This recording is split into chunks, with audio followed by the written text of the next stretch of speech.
नमस्कार, मैं हूं अर्जिता मिश्रा। आप देख रहे हैं सी न्यूज़ भारत। वक्त हो चुका है न्यूज़ बुलेटिन का। जानते हैं फिलहाल की न्यूज़ बुलेटिन पर।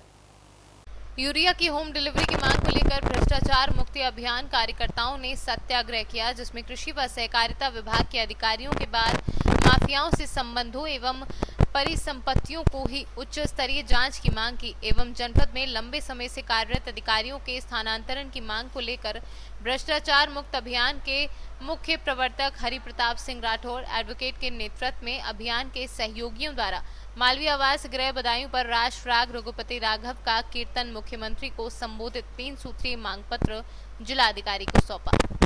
एकदम 16 बार होता है, 10 से 16 बार किसान को यूरिया की जरूरत पड़ती है।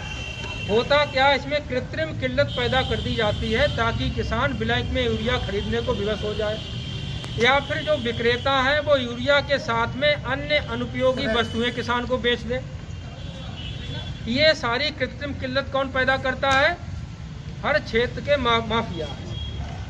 अगर इस देश में किसानों और मजदूरों इनके कल्याण की योजनाएं बंद कर दी जाएं, तो जितने नेता हैं, जितने अधिकारी हैं, इनके घरों में चूल्हा जलना बंद हो जाएगा। किसान और मजदूर जिस हाल में रह रहा है वो उसी हाल में रहेगा, लेकिन इनके घरों में चूल्हा जलना बंद हो जाएगा। जितनी भी योजनाएं चलाई जा रही उसमें विवश किया जाता है किसानों का शोषण। सबसे बड़ी समस्या क्या है? यूरिया वितरण के लिए 2 विभाग उत्तरदायी हैं, सहकारिता विभाग और कृषि विभाग। कृषि विभाग और सहकारिता विभाग में जो अधिकारी हैं वो लंबे समय से जिले में टिके पड़े हैं। जितने माफिया हैं, चाहे खाद माफिया हों, बीज माफिया हों, कीटनाशक माफिया हों, सबसे उनकी करीबी है, लंबे समय से यहाँ कार्यरत हैं। जितने खाद माफिया हैं उनसे उनकी करीबी है।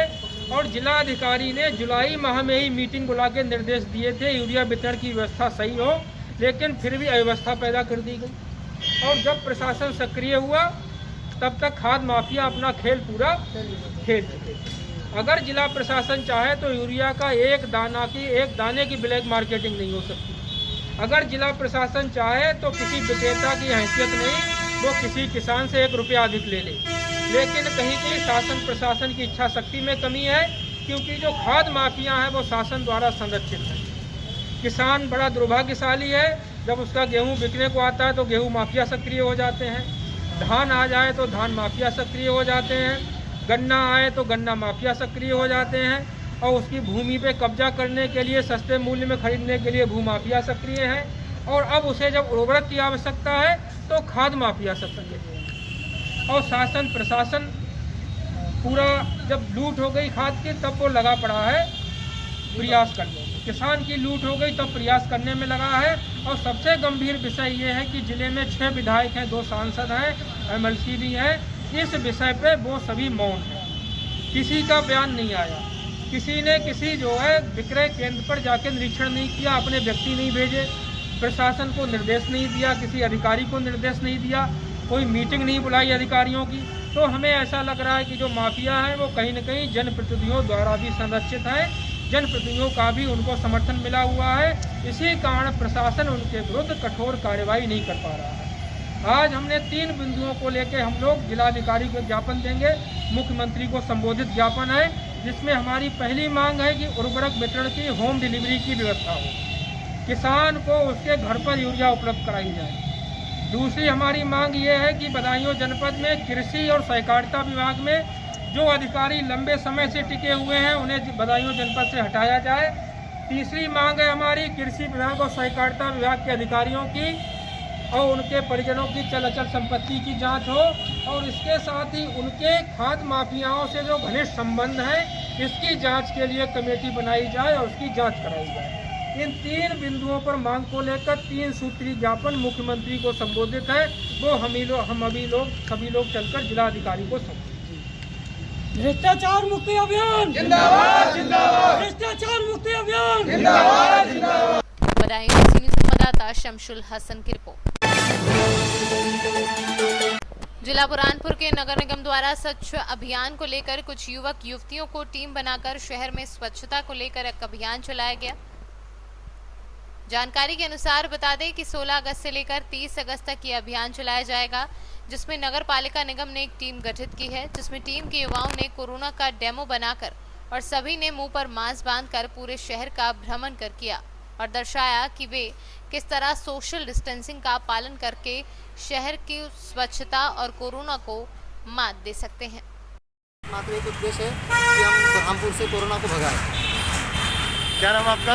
सर मेरा नाम नवीन परदेसी है, मैं टीम डिवाइन का ही लीडर हूँ, मैं आप टीम को लीड करता हूँ। क्या नाम आपका? सर मेरा नाम नवीन परदेसी है। पद बताइए आपका पद। सर जो यहाँ बरहामपुर नगर पालिका निगम बरहामपुर की सहायक संस्था टीम डिवाइन है, मैं उसका टीम लीडर हूँ। सर मैं उसे टीम को लीड करता हूँ। बुरहानपुर से सीनियर संवाददाता फिरोज खान की रिपोर्ट। अंद्राठाड़ी प्रखंड की मदना पंचायत के जमेला बाजार में सोमवार को उच्च माध्यमिक विद्यालय जमेरा का वीडियो कॉन्फ्रेंसिंग द्वारा और स्कूल में फीता काटकर उच्च विद्यालय का उद्घाटन किया गया। उद्घाटन कार्यक्रम में पूर्व मुखिया तैयब रजा, सोहेल अख्तर, सरपंच प्रतिनिधि जियाउद्दीन, प्रधानाध्यापक मोहम्मद शहाबुद्दीन, पूर्व सरपंच अब्दुल जब्बार, उप सरपंच फूल हसन व अन्य लोग शामिल रहे। पिछले बनने से सरकार भागीदार हुई है, जिसमें गार्जियन भागीदार ज्यादा है। बड़ी खुशी की बात है कि ये घर बैठे इस गाँव के खास करके लड़कियों घर से बाहर जाना पड़ता था, तब जाकर के 10वीं पास हो गई। उसके लिए तो सोने पर सहारा हो गया कि घर बैठे लड़की अपने गाँव घर में रह करके 9वीं पास कर गए। ये बड़ी खुशी की बात है। लेकिन आप लोग चाहेंगे तो वक्त ऐसा होता है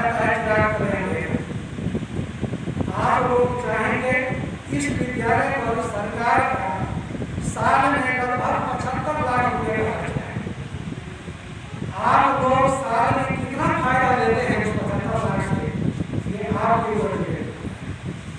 तो यहाँ किसान मकान बन जाने से शिक्षा दिया है। मधुबनी से सीनियर संवाददाता मोहम्मद आलम अंसारी की रिपोर्ट। प्रखंड क्षेत्र के अबुआड गांव के समीप बीते रात 11 बजे करीब गश्त के दौरान पुलिस देख बाके शराब कारोबारी को धर दबोचा, जिनके पास सफेद रंग की टाटा सफारी गाड़ी से भारी मात्रा में शराब की पेटी बरामद की गई, जो बिना नंबर की गाड़ी है, जिसमें ड्राइवर सहित कारोबारी भागने में कामयाब रहे और एक को पकड़कर थाने लाया गया। सुपौल से सीनियर संवाददाता ब्रह्मदेव कुमार की रिपोर्ट। किशनपुर प्रखंड के चौटा गांव NH 327-1 में एक 3 वर्षीय बालक को ट्रक ठोकर मारकर फरार हो गई। मौके पर ही बालक की मौत हो गई, जिसके कारण गुस्साए लोगों ने NH 327 को जाम कर दिया। सुपौल से सीनियर संवाददाता ब्रह्मदेव कुमार की रिपोर्ट।